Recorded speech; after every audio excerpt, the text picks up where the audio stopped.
We're meeting on the lands of the Wurundjeri people and pay my respects to elders past, present and any Aboriginal people who are here in the audience tonight. I also welcome and acknowledge particularly the support of David Limbrick, who's been very helpful in attempting to organise tonight's events. Bev MacArthur, who's also been a great supporter in Parliament.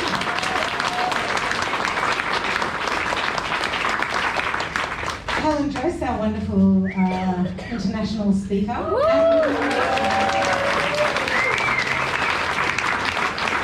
course, all of you who have dared to come out to fight what may have been protesting hordes out the front. You never know when you come into one of these sorts of events.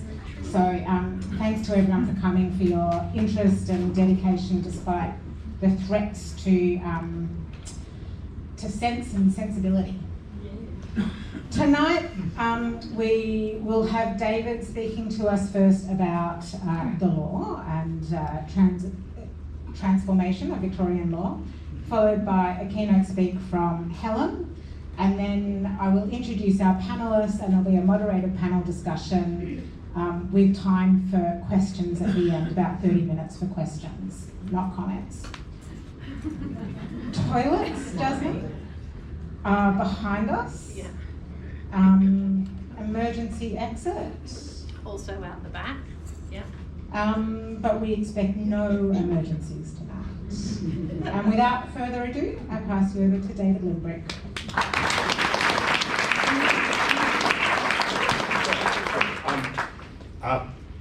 Thank you so much, Nina. And for those of you that don't know me, my name is David Limbrick. I'm from the Libertarian Party. I'm a Member of Parliament with Bev. Laws in Victoria. Well, before I got elected to Parliament for the first time back in 2018, I wasn't really engaged in this policy area at all. I didn't really know much about it. In fact, I probably had a similar level of knowledge to it as pretty much anyone in the general population. And there's been three real key things that have gone through Parliament and with increased intensity and interest from both myself and the wider libertarian movement and others. The first one was in 2019, like right after I got elected, which was around birth certificates. And what that means is that in Victoria now, anyone can basically change the sex on their birth certificate to pretty much whatever you want, as long as you get a letter from someone saying that it's true. And then in 2021, a bill which I thought was rather curious at the time was the Change in Suppression Conversion Practices Bill. And it was sold as something which it really wasn't, and it was sold as something which was meant to stop gay conversion therapy, which is a horrific practice which I oppose and which I think most people oppose. And it did that, it actually did that, but it also did something else, and it did this thing which alarmed both myself and my team when we started looking at it, and it enforced this thing called affirmation only approach in law, which we weren't familiar with, but when we looked at it, we saw that it was overriding the rights of parents and free people, and we decided that we needed to oppose it because it was essentially a restriction on freedom of association, freedom of belief, and these are things that libertarians care about, and we decided to oppose it. And that turned out to be a lot more difficult than what I thought, as many of you in here would be aware, in that you attract a large amount of criticism, people call you names and things like this. But, and I know that Bev MacArthur actually attracted a lot more criticism and paid a far greater price than I did, because Bev actually voted against it even though her own party didn't. And that's a big thing. It takes a lot of bravery to do that. And so we campaigned against it, we fought against it. And I have a totally clear conscience in that, because actually what we were concerned about was this pathway of, what we have with children, especially with this transition pathway of social transition through to medical transition and there's no way out. And it's already had an effect. I've spoken to therapists when they get children who say that they are suffering some sort of gender distress. They don't want to deal with it and they refer them on. And I think that this is a terrible thing that's happened in Victoria and it needs to be overturned. The next thing that's happened, which is, as the bill has passed, but it's yet to come into law at the moment, was this, what the government was calling the social cohesion laws. And as with everything, they have good motives behind some of these things, but there was two components of it, and basically it's about stopping vilification, but it's also about stopping people saying things and referring to things in certain ways. And there's two components of these laws. Firstly, there's the criminal components. The criminal components are for very severe vilification. Those laws have actually already gone into effect. They're enforced. That was actually not the part of the bill that concerned me the most. The part that concerned me the most is the civil part, which is going to be mediated by the Victorian Equal Opportunity and Human Rights Commission. And yeah, I had my first run-in with them during the pandemic, and yeah, I haven't been impressed ever since. But as you can tell, like, that's coming into effect next year, and I have very serious concerns about the chilling effect that might have on both places of work, general discourse about these sorts of things, the sorts of things that you people are interested in. But I'll say this. I'll finish on an optimistic note.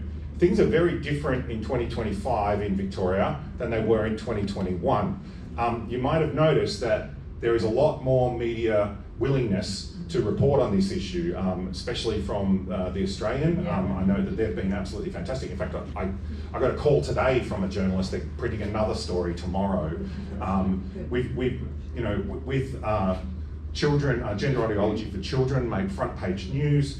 When last week in Parliament, when I brought up males being in women's prisons, that made the front page of the Oz. They've been very, very good at reporting on this stuff and deserve a lot of credit, really, because it took a lot of bravery. But we've also had success in getting the Spotlight documentary out in 2023. Gavin, one of my staff, I can't see him at the moment, but he had a lot to do with getting that over the line and getting those stories out into the mainstream. But ultimately, what I think needs to happen is we have a captured political class, and the way to beat that, I think, is to get everyday people, mums and dads, and that's what I've been focusing on, to understand these issues, because when this ideology rubs up against the reality of meeting normal people, it falls apart. It totally falls apart. And I think that that's what needs to happen. Next year, we have an election in Victoria, and I would urge everyone in this room to get the positions from people who are wanting to be members of Parliament and what they think about this and what are they going to do about it, because what's happening at the moment is untenable. We need to fight back against it, and it's going to be the people, like the people in this room, that are going to be doing that work to push back against it. All I can do is support it and do what I can to fight it and get it in the media and get a platform for it, but ultimately it needs mass support, and that needs people power. So, thank you.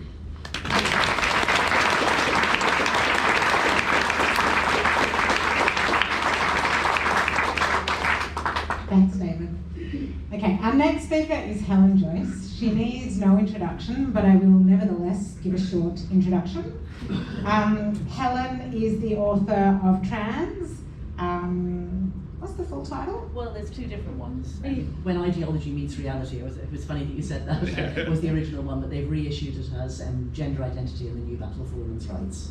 Thank you. I was just looking at my notes and I was like, I thought it was, yeah. So 2021 Book of the Year in the Times, Observer and The Spectator.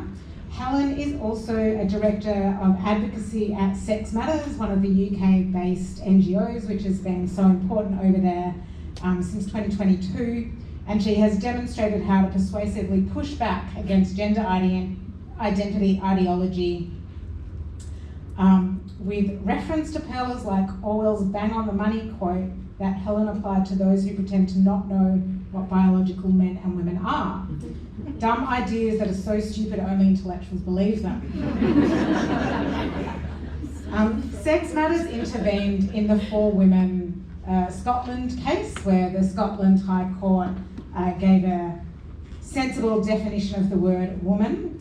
And I think that will be of particular interest to the lawyers in the crowd tonight and people generally, where we have our own legal cases here with some brave lesbians intervening in other important cases and so on, about how we can use that kind of advocacy to hopefully get the kind of change that we need. Thank you, Helen. Thank you.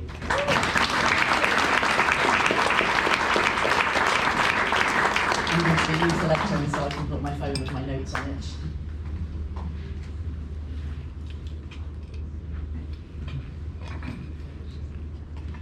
So I was asked to speak about the highs and the lows of campaigning for women's sex-based rights. So I thought I'd take that in two different meanings. One is like very personally, what have been the highs and lows, like what's been happy and what's been sad, and the other one is, in terms of the outcomes or the processes. So the bits, the high points of the journey that we've taken so far in the last several years in the UK.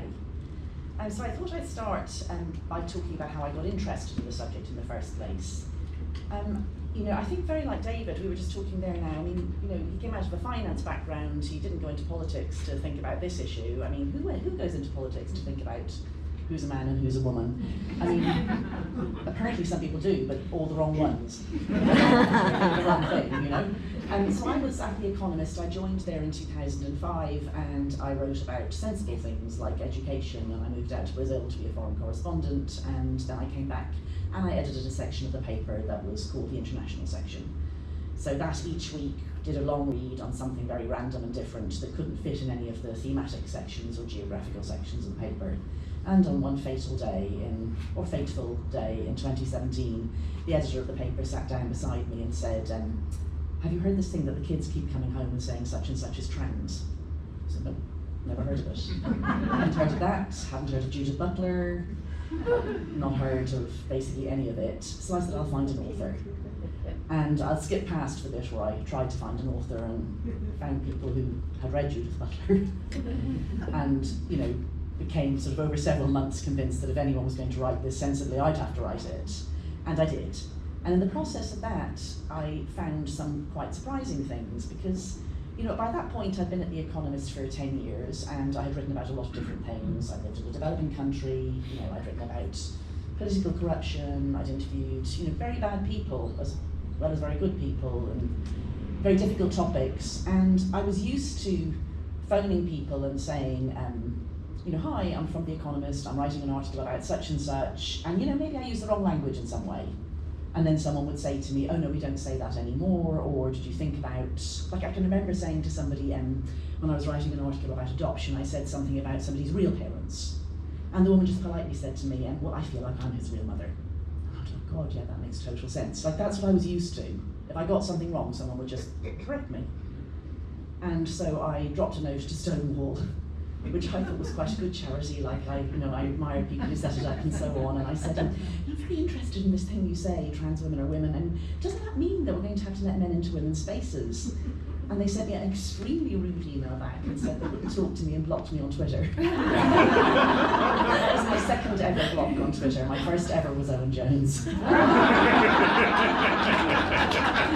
It's so unexpected. I'm sure we've all had this experience. You think that you're an ordinary person with ordinary opinions in mainstream society, and suddenly you're being treated like you're saying just, something about lizard people. And all you're saying is, if men can say they're women, men can come into women's spaces, and then they won't only be women.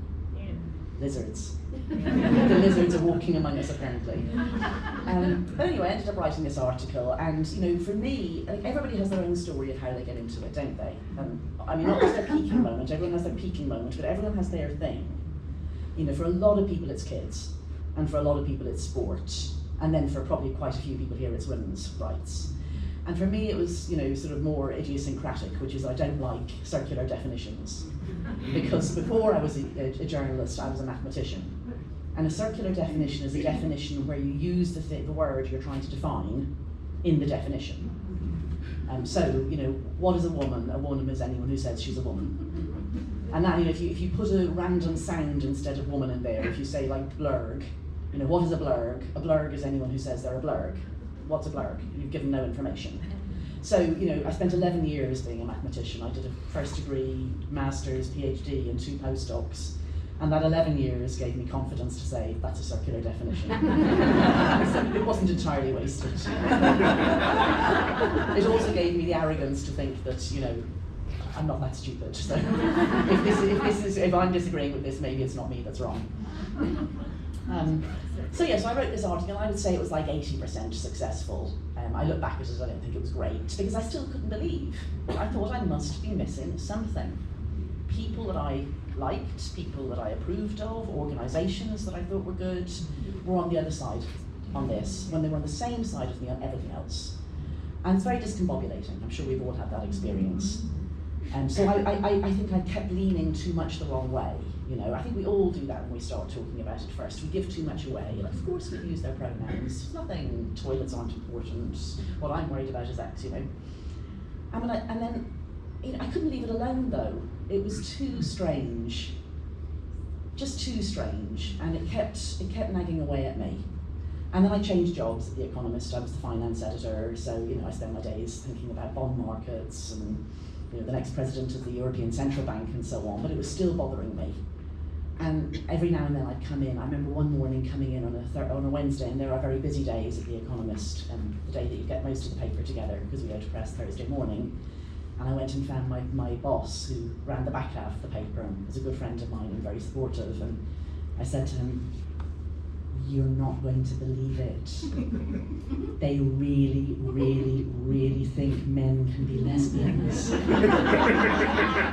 And he went, "Nah, fuck, you're joking." like everybody, like I do think one of the reasons that this has gone so far is because it is so mad. If it was like 1% as mad, people would notice it was mad. But because it's so insane, they think that you're insane. They think that you've got it wrong. Like, no, Helen must be just misreading it. Nobody could possibly think that. It can't be happening. I mean, to sort of, you know, pull a story from a bit further along, when my book was in the process of being written, and my husband tried to explain to his parents what it was about. One of them said to him, I think it was his mother, said to him, "This can't be happening, because if it was, it will be on the BBC." Yeah, little did he which know. sums it all up, really, doesn't it?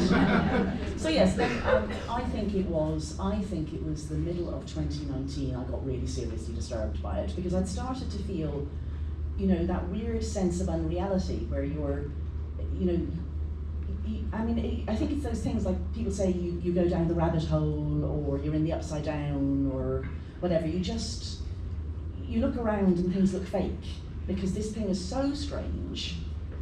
And yet people are saying it, people that, you know, you think are sensible in other things, and you start to get a kind of weird feeling that, you know, maybe there are lizard people. No, that's not the next book. And then I was invited to, so I went on a walk on my own. I read this article about an ancient road in Ireland that one of the saints, Declan, had walked on to meet St. Patrick. And the landowners along this walk had reopened all the byways, and you could do it. You could do the walk yourself. So I decided I'd do this on my own, and I would just think. So I walked for 120 kilometres, 20 kilometres a day, and just stayed in random places on the way, and thought the whole way, and thought, I'm going to have to write about this. You know, I remember reading the books I read on the way. I read The Man Who Would Be Queen, you know, in the evenings. And then that autumn I was invited to an event for detransitioners. And I had never met a detransitioner at this point. I knew what the word was being used for. But there were 6 young women who had been brought together in Manchester, and they sat there and they told us what they had been told, why they had done what they had done. One of them was a desister, so she hadn't medicalised. One of them had had all her sex organs removed, including her uterus and ovaries, and she was only 23. That had happened at 21. And then the ones in between had taken testosterone and had mastectomies. And I sat there and I thought, you know,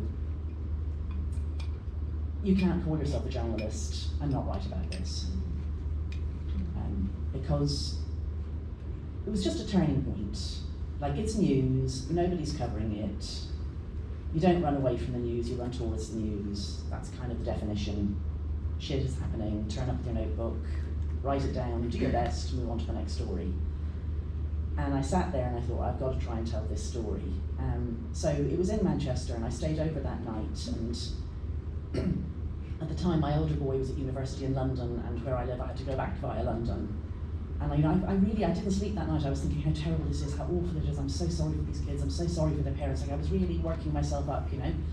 And my son wasn't having a great year in his first year at university. And he rang me in the morning and he said, are you coming back via London? Can we meet for lunch? I'm not feeling great. And this stab of pain, like the mother's stab of pain, like, oh, my child is not feeling well. And I realised how much worse I felt about that than I had felt about listening to these 6 kids. And it just reminded me that, you know, yes, it's my job to do this, and yes, I really do care, and I did blow up my life in order to write about these kids. But let's not pretend that what I feel is what the people who are inside this feel.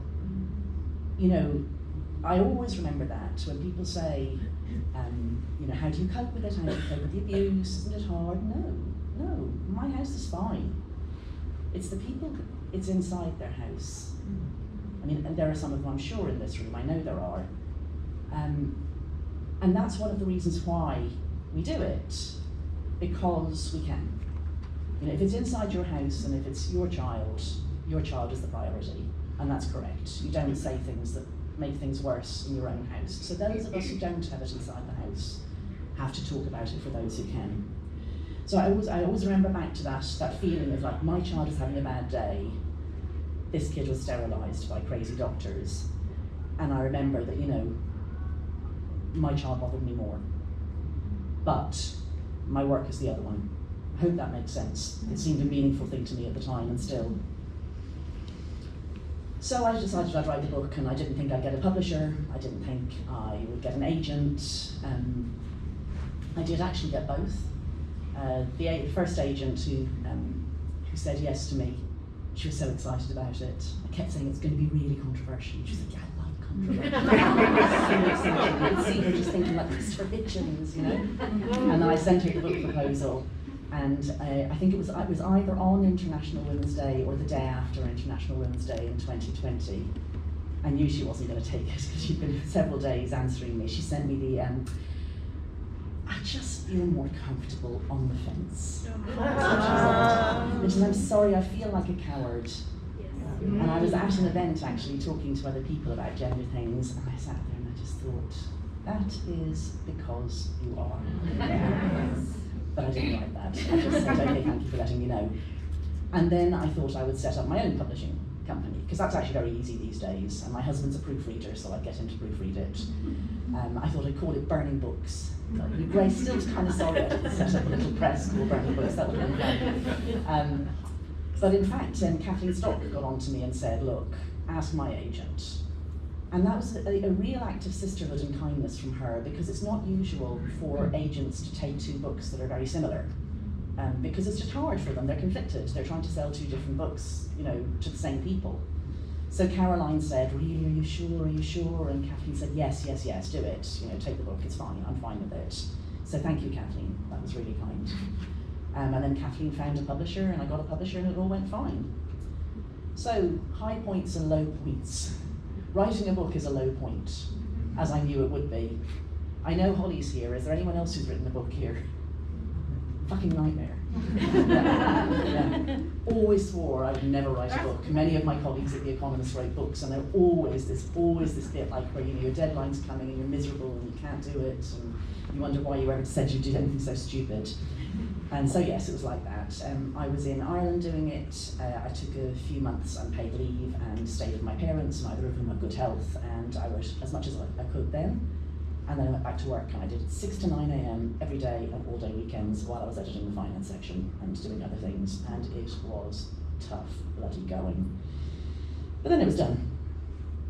And what I had planned while I was writing the book, like the reason I did it was because it was driving me mad. And I felt that if I can write it down and it makes sense to me logically, like I don't mean the ideology, that doesn't make sense, but I can, to my own satisfaction, write it all down and feel, that's that done, I've pinned it to the page, that I could then put that aside and go back to my ordinary life. That was the plan. It turned out not to be the case, because it turns out that when you say something is done as men can be women and women can be men, it really breaks everything. And it breaks things a bit at a time, like it ripples out from where it starts, and it's still rippling out. There's this expression I keep thinking of, William Burroughs, the sci-fi author, dystopian sci-fi author, he said, the future is already here, it's just unevenly distributed. And I think that's really true of both good and bad things. There are places and there are people who think it's obvious that men can be women and women can be men. And there's bits of the law where that's true. But there's still plenty of places where it's not true at all. Most people don't know it, most people don't think it, lots of laws are still not broken, but they're falling. It's rippling out. The future is spreading out from the bits where it's already here. And just every day, people were asking me things, people were telling me their stories, parents were getting in touch. But mostly what I was finding was that I didn't want to be doing my job. I wanted to be thinking about this still, it was too interesting. And The Economist was very good to me, they didn't fire me, and they supported me, they promoted me in fact, and I was editing the Britain section by this time. And that was the job I would have loved when I started in 2005. So it's really important that the editor did support me, like she hosted my book launch, invited people to The Economist's offices for this book. So I would never hear a word against it, but the fact was I wasn't doing what I knew I should be doing. And later on I discovered an expression that I hadn't known, which is when you experience a moral injury or a psychic injury. And it sounds odd to say that I was experiencing that when I was doing a great job for a great organisation, who were supportive to me. But the fact is I knew I wasn't doing what I should be doing. And that's the central thing of experiencing a moral injury at work, when you know what you should be doing but you cannot do it. And it's more usual that it's somebody who's in a workplace that has got all turned upside down. That wasn't me, I was just in the wrong place. So if you're, the person who told it to me, this expression, she was working in probation, and there was just too few probation officers, too much work, and they were having to do very, very hard risk assessment. So every experienced probation officer was working with men, because it's always men who are risky. But she had trained to work with women. And the women are the hardest people in probation, actually. They're the people who need the most support, but they never go out and do mass shooting sprees and kill people. So she was working, she had 300 women on her caseload, and they were all of them in a bad way. And she said, that's you experience a moral injury because you can't do what you know you should be doing, and it makes you sick. And then you, of course, go off sick, and things get worse. So I started to have quite strong stomach pains, like really every day, because I wasn't doing what I knew I should be doing. And it was hard to make the decision to leave a job that I loved in a place I still love. But I didn't want to spend the rest of my life with stomach pains. So I did. I took a year's leave of absence and I went and worked for Sex Matters for that year. Again, I'm very grateful to The Economist for giving me that year's leave of absence option, because otherwise I just don't think I could have had the courage to do it. But I didn't go back, I stayed with Sex Matters, and I no longer have any stomach pains. They stopped like that, so it was definitely the right decision. So I would say, mostly it's been very positive things. It's been extremely interesting. I've met a lot of very interesting people through it. It's been very intellectually stimulating. So what have the lows of it been personally? A lot of it's just very sad. Like, the world's full of really sad things happening that we can't stop. I mean, there's famines and earthquakes and, diseases that kill people and so on. And could we have picked a more fantastically stupid thing to waste our time on as a society than this? I mean, I actually just literally can't think of anything dumber. And it's so harmful, and it's harming so many people, and people that I feel strongly, that I care for, in particular gender non-conforming kids. So if I allow myself to look at that, it feels just overwhelming that humanity doesn't even deserve to live. Like, you want to go like, where's the comet? This is so dumb. And so I don't tend to look directly at that very often. I think another thing is just how much faith I've lost in institutions and in people. Like, I used to fundamentally think most people were pretty sensible, and I kind of still do. but I mean, not the ones who are running stuff. I just don't get it. I mean, they're either cowards or they're stupid or both. And, you know, I used to have more faith in democracy as a way to, you know, work things out. I still do. I still hope that we can get there. I used to work, I mean, I worked for an organisation that placed a great deal of faith in the idea of institutionalising, like, you know, that you could have a young government in a country like Brazil, where I worked as a foreign correspondent, and institutions would become stronger, and that's what those of us in the developed world could do. But look at our institutions. You know, it turns out that there's termites right through the entire edifice of our liberal democracy, and that is actually extremely scary to me. I think a lot worse of a lot of people than I used to. I don't like that feeling. I'm a cheerful, friendly person who wakes up every day and wants to smile at people and talk to them. It turns out a lot of them are thinking some very strange and stupid things. I mean, I still find it hard to believe that you can say to people, look, if a man can say he's a woman and we have to treat him as a woman, you will end up putting rapists in women's jails. That's just QED. And instead of going, oh my God, that's the most shocking thing, I hadn't thought of that, they say, you're saying all trans women are rapists. It's like, just so depressing. I really thought that would be the one, and it upset that would get through to people, and it gets through to nobody. And I don't know, do people really not care? Do they not care about vulnerable people? It turns out lots of them don't. I think I've become very coarsened compared with what I used to be. Like, I've just become much more used to people, you know, saying outrageous things, and particular outrageous things about me. Like, I used to live in a world where people said I was genocidal. You know, it's just bizarre. And I mean, you know, I do have a strong sense of the ridiculous, and that's the only thing that keeps me going through this. Like, you know, I do think it's funny a bit as well. You know, mild-mannered 57-year-old mum of two heading off for a bit of genociding. You know, it's just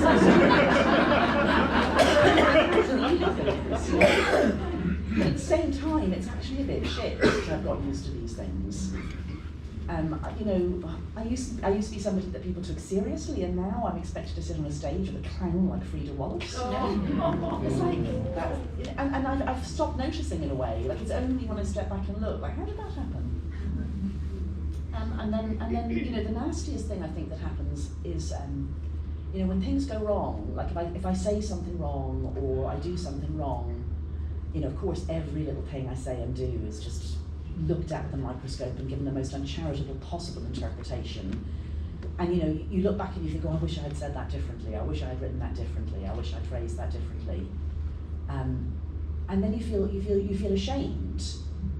You know, you feel ashamed of yourself, but also mostly you feel ashamed of the other people that you've let down. Because you're causing trouble for people you care about. You feel you've brought trouble inside the organisation, maybe trouble inside your family. And I think I've learned that feeling of shame is the most corrosive feeling. Like, all of us want to feel like we're good people, that we are you know, fine, upstanding, moral citizens, and that we are, you know, doing the right thing. And of course, sometimes we're not, and we should be able to accept that and apologise and do better and so on. But I mean, I think the reason is because shame is so painful. So that has been very difficult personally, like accepting that, you know, any flaw I have is magnified and picked over and looked at. And I mean, the way I deal with it is I just block and mute and try not to see it and so on. And I have the great privilege of being such a well-known TERF that nobody ever talks to me unless they agree with me. I mean, more or less, you know. So I mean, I think it's actually much harder for the people who are still in organisations where they're, you know, they're surrounded by, you know, the lizard people. I'm joking. They're surrounded by fine and upstanding gender identity ideologies. Because they have to cope with that, and I don't anymore. I hated it. I hated being somewhere that I knew that there were people around me thinking that I was a bad person for what I believed. It's much easier to be away from them, frankly. What else? So, okay, good things. Camaraderie. It's a great bunch of people. There's blitz spirit. I'm sure you have the same. We call it GC Inc. in the UK. Like, GC Inc. is a fine bunch of people. I mean, they fight like cats in a sack, and you can't hurt them. Fine bunch of people, one and all. So that's great, and they're people I wouldn't have known. It's it's amazing to have a chance to reinvent yourself in your 50s. Like, I love The Economist, and I would have stayed there, and I intended to stay there till I retired, and I expected that I'd be moving jobs, which is a privilege as well, to be able to change jobs for the same organisation.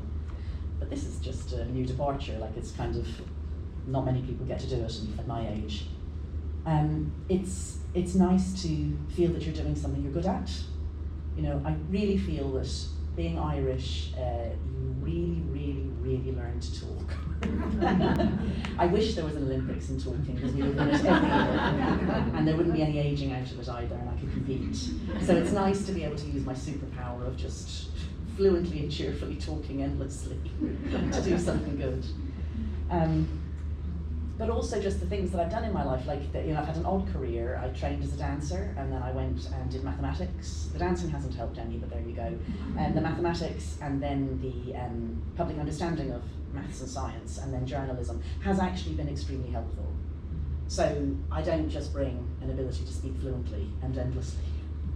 I also just bring the experience of having to write for a large and global audience, understanding what works in the news, understanding how you craft a message, and because I like teaching a lot, so I do media training for GC Inc. It's just great to be doing something that I know that I'm offering something that's different and that's special.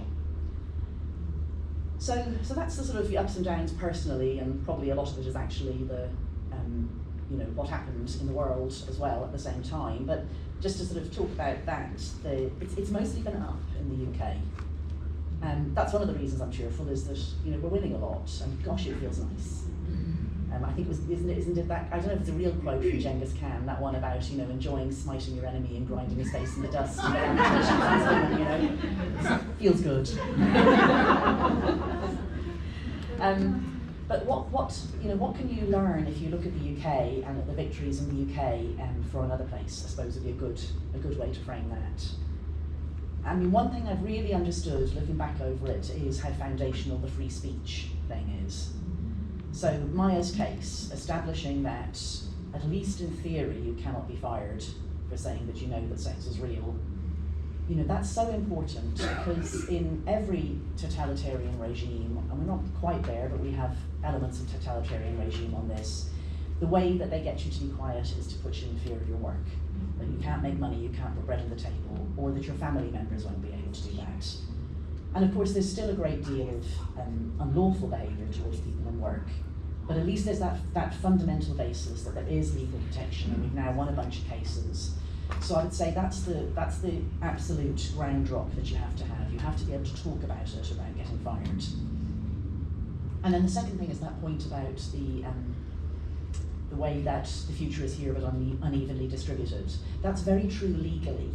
Every country that had established laws still has laws that make sense. They haven't finished breaking all the laws yet. Like even here, like you were the first people to break your Sex Discrimination Act, but you're still signatories to CEDAW, you're still signatories to the UN Declaration of Human Rights, and those really do mean sex, by male and female, man and woman. And I know that the people in the NGOcracy say they don't, but they do. Those arguments are still there to be made.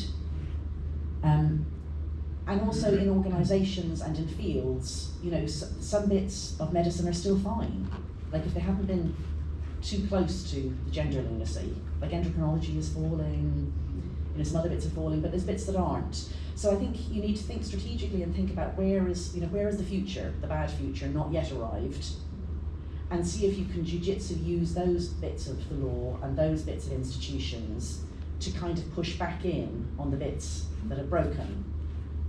So, I mean, I think that's the way I think about Moira Deeming's libel case. Like, John Basuto was talking within a system where once a woman says sex is real, you are literally allowed to say anything you like about her. Like, he thought that was the rules of the game, because that is the gender rules of the game. She's a literal Nazi. The libel laws don't say that. So suddenly he found himself in a different game. He found himself in a place that has not yet get broken. So we have to think that way. We have to think like, where is still sane? How can we use those bits to push back in and hem in the lunacy? And then thinking about that, So any of you who don't know, I was here in Adelaide on Saturday for a conference, which was really excellent, on gender dysphoria. So that's all going to be put online, and they are going to be signing up people for their emails and so on. I would highly recommend it. Just wanted to remember to say that. One of the things I talked about at that in the panel afterwards was a famous essay by Václav Havel, the dissident Czech writer and politician. It's called The Power of the Powerless, and it's available online. You can read the whole thing free. If you're my age and European, the bit of it that you know well is it starts with this example of a greengrocer who puts up a poster in the window of the shop saying, "Workers of the world, unite." And Havel says, like, why is he doing that? He doesn't give a shit about workers of the world, you know? And the reason is he doesn't want his windows smashed. You put this up, you know, what's the cost? They're just pronouns, you know, you say the words and they leave you alone. And that bit's interesting enough, and it was the bit that I already knew, but there's actually a second bit to the essay where he talks about working within corrupt systems. And he says, you know, why is it that the dissidents in the Soviet and you know, post-Soviet countries keep turning to the law when the law is so corrupt?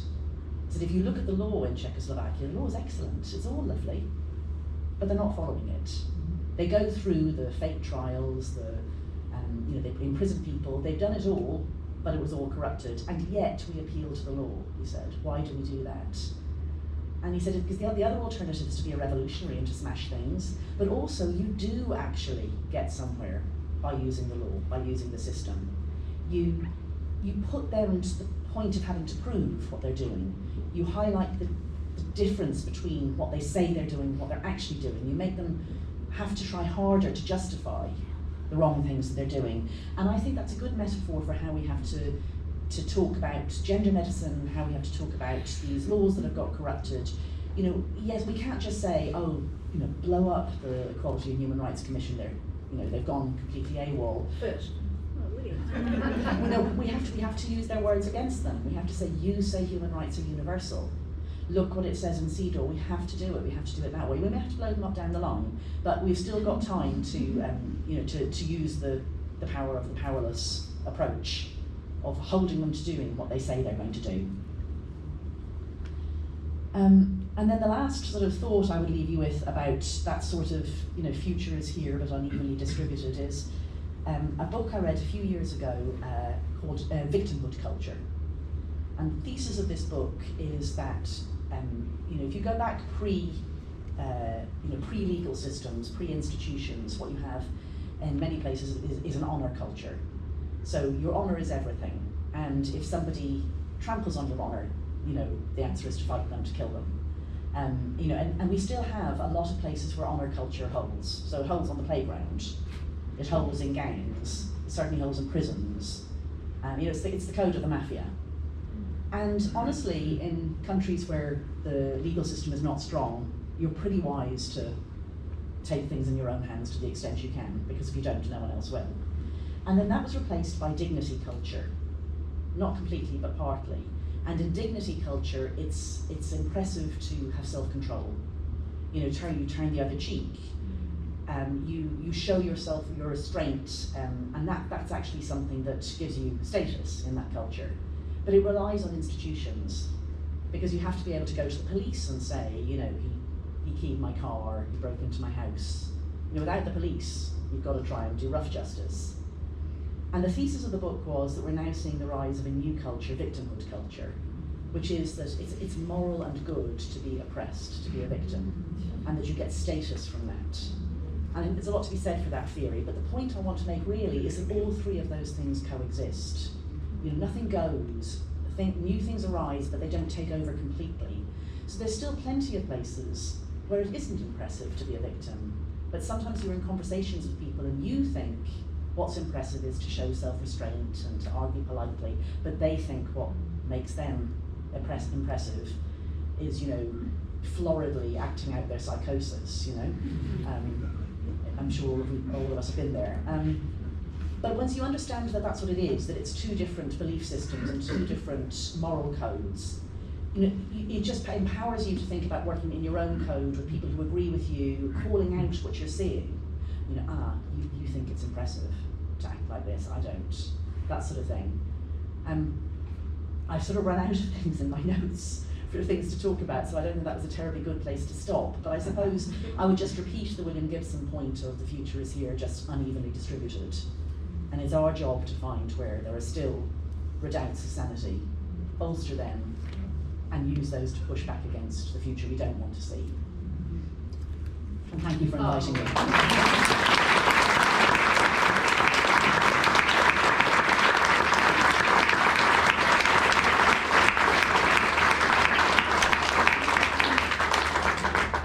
Thank you so much for that, Helen.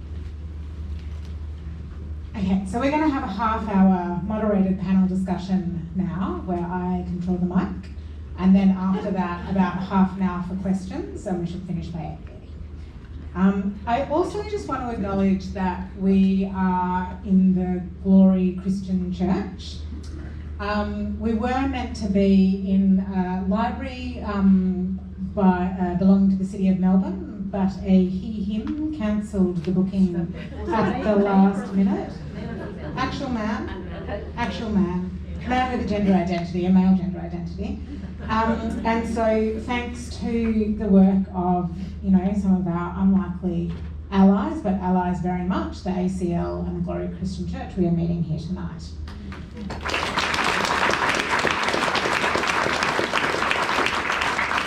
So I will introduce our panellists. To my left, I have Dr. Megan Blake, who was called to the Victorian Bar in April this year. Already prior to that, she had an impressive history working as a volunteer with the Feminist Legal Clinic and working on some important feminist cases with them, including with the Lesbian Action Group. And Megan will tell you more about that. And as a barrister, she's continued working on that case and also acting for the Lesbian Action Group, intervening in the Tickle and Giggle case. To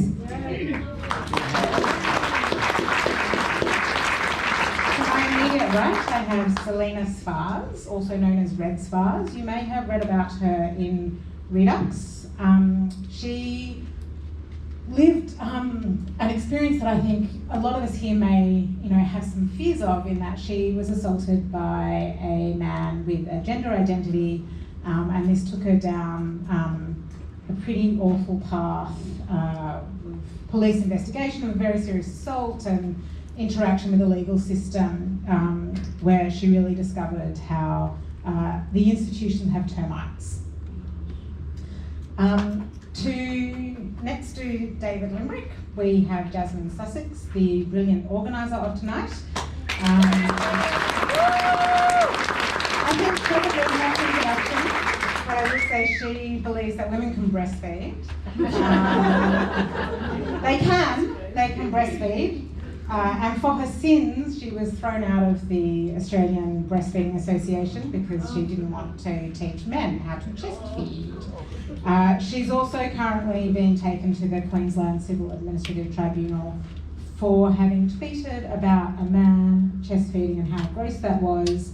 And he has lodged a vilification complaint against her because how dare she challenge man's power? And then at the very end, we've got Bev MacArthur, who is the MLC of Southwest. Western Victoria region. And one of our great allies in this fight. I'm Nina Vallens, I'm a barrister. Before I was a barrister, I was just a humble solicitor whose boss allowed her to do some advocacy against the birth certificate bill, and that is my sin. I trust that people can see us well enough. Great. Okay. Megan, seeing as how you are right here to my left, I'll start with you. Can you tell us, can lesbians in Victoria meet with just other lesbians without men present?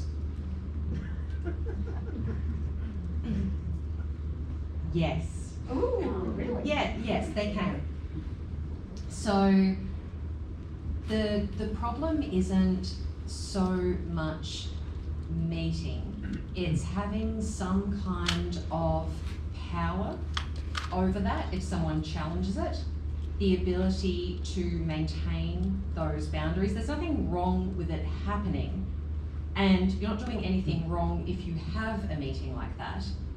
But to what extent can you say no to other people who want to enter? And will you have institutional backup if you do say no? So that's the question. It's not just doing it, it's that being a publicly allowed thing and an institutionally supported thing. So the Lesbian Action Group has been told many times, well, you should just have a meeting then. If you want to have a meeting, just have a meeting. No one will care. Just have your party, do your thing.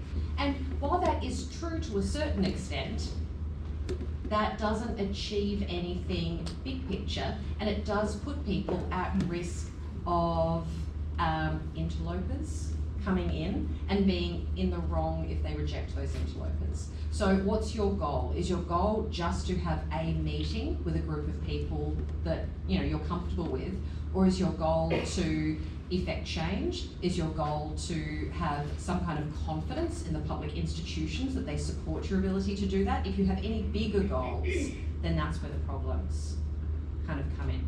So I wanted to pick up on one of Helen's points, that we need to look at the parts of the law that we can wield as swords, that we can kind of use that maybe aren't broken. And so some of the things that I think we need to look at are, Helen mentioned CEDAW. So CEDAW, of course, is not uncontroversial in Australia. There are lots of organisations and people in Australia that say that CEDAW does not refer exclusively to biological sex, that it... Can you just spell out CEDAW? Oh, I'm sorry. It's the Convention on the Elimination of... it's the women only... On the elimination discrimination against women and violence against all forms of violence against women and girls. It's the elimination of violence. On the elimination of violence against women and girls. Discrimination. It's the UN Convention. It's the UN treaty. Sorry, I suddenly. Yeah, just call it CEDAW.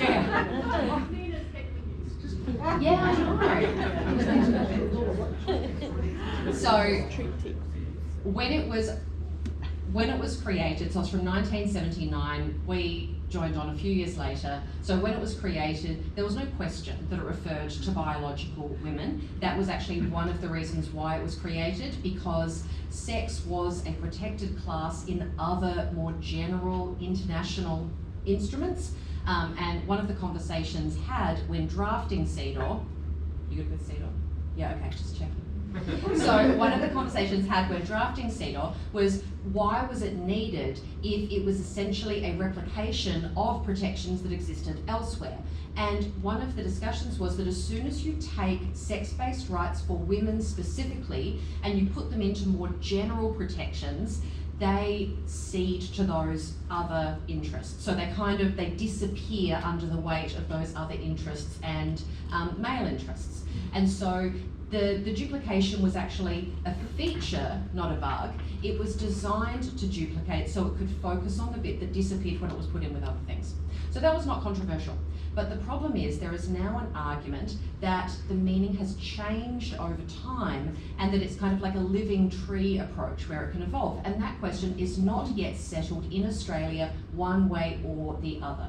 So that is a challenge, but it's also an opening. There is an opening for us to say it has not changed. And we have arguments about the Vienna Convention and various other things that I won't go into the detail of. But we are saying that you cannot have an international instrument that all of these states enter into and become member states on, one common understanding, and then change the meaning of that without the participation of any of those member states. And that is still an open question in Australia, although it's not a given, but we have that as an opportunity. We also have the word sex in the Sex Discrimination Act, because the Sex Discrimination Act has been broken to a certain extent. The protection of gender identity is arguably a bit of a break, because I think mainly the way that it has been defined in the legislation. There are ways to protect gender identity that do not necessarily cause it to overlap with the category of sex. Now, at the moment, that is not how it's being done. So 2 different categories are essentially being collapsed into one category. If we define sex with reference to gender identity and make it more of a sex identity definition, then you're double counting gender identity. And you're creating a de facto hierarchy of protected characteristics that says, oh, okay, well then gender identity is always going to trump because that's the thing that determines sex. That's not the way it has to be done though, and that's not written into the legislation. There is no definition of sex in the Sex Discrimination Act that says it has to be defined by gender identity. So even though that is a challenge, it is also an opportunity because the question is not definitively decided. So one of the things that, and I'm not going to speak about the arguments that have not yet been made in the Lesbian Action Group because that's something you're just going to have to wait for.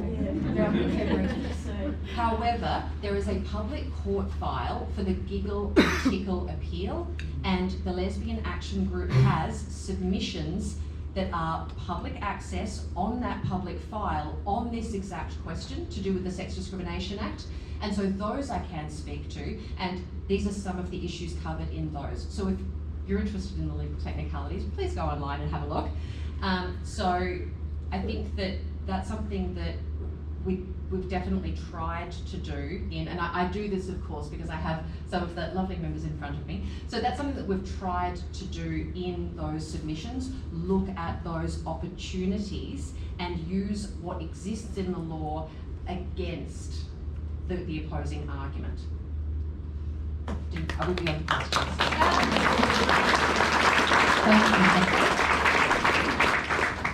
Red. Yes. So in 2022, you were brutally assaulted by a man who was wearing a dress, perhaps, and No. lipstick. No, he had lipstick. Yeah, he had long hair and lipstick. He just looked like a metalhead or a gothic. Yeah. And he hip and shouldered you so that you had your shoulder broken. No, that was so he shoulder barred me the first time, and I turned around and like didn't know the guy what was going on, and I asked what's going on. It was clearly intentional. So, do you and I need to have a conversation? And he was like, no, it's just an accident, whatever. And no, clearly this was intentional. And then somebody else jumped in, and I said, well, he just shoulder barged me as hard as he could. And then everyone was like, he? And I, oh no.